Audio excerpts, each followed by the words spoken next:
Butun dunyo onalar bayramini tabriklayotganda Uyg'ur harakati bayonot e'lon qilib, Sharqi Turkistonda oila va farzand ta'sirida chekayotgan onalarning ahvoliga diqqat tortdi.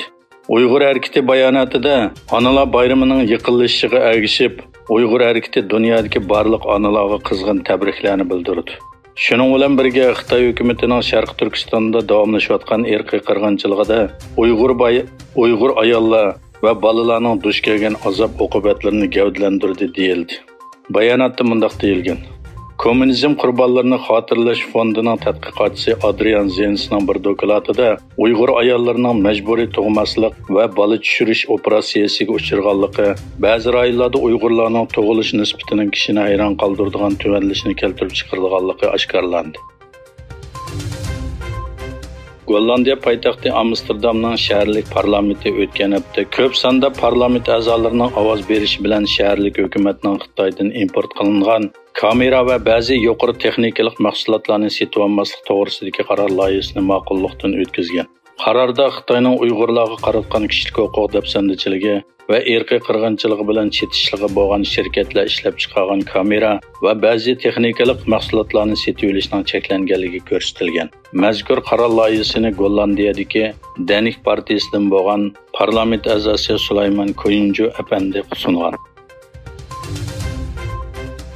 Xitoyning Sharqi Turkistonni xitoylashtirish plani doirasi ichida Qashqar viloyati 2023-yillik jiddiy ehtiyojli ixtisosliklar xizmatchi qabul qilish uqtirish chiqargan bo'lib, atalmish ixtisoslik xodim nomida Qashqardagi ish o'rinlariga Xitoy o'lkalaridan ko'chmanlarni taklif qilgan. Xitoyning Sharqi Turkistondagi tashviqot to'ri Xinjiang gazetining 5-oyning 10-kunidagi xabarga qaraganda, Xitoy o'lkalarida to'liq kurs yoki aspirantlikda o'qigan 160 nafar yangi o'quvchini qabul qilish planlangan bo'lib, tizimlash muddati 4-oyning 28-kunidan 5-oyning 15-kunigacha ekan.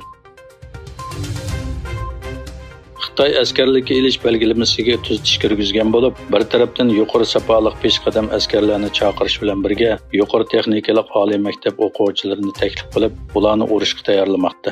Egilinishcha, Xitoy doiralari bu oydan boshlab yangi erkinlik nizomini yo'lga qo'ygan bo'lib, urushga tayyorlik qilish uchun yuqori texnikalik oliy maktab o'quvchilarini qabul qilish va pensiyaga chiqqan peshqadam askarlarni chaqirish talab qilingan. Ma'lum bo'lishicha, Xitoy rahbari Shi Jinpingning yangi askarlik sistemasi yuqori sifatli askar qabul qilishni asos qiladi ekan. İsrail armiyasi 9-may G'azzaga hujum qo'zg'agandan buyon 371 nishonga hujum qilganligini e'lon qildi. İsrail hujumlarida hozirgacha 6 bola va 3 ayolni o'z ichiga olgan 33 falastinlik hayotidan ayrildi. 32 bola va 17 ayolni o'z ichiga olgan 93 falastinlik yaralandi. Türkiye'nin har qaysi joylarida prezident saylami va 28-navbatlik parlament saylamiga bilet tashlash soat 8da boshlandi. Türkiye miqyosida 60.697.843 saylovchi bilet tashlaydigan bo'lib, bilet tashlash soat 17da oxirlashadi.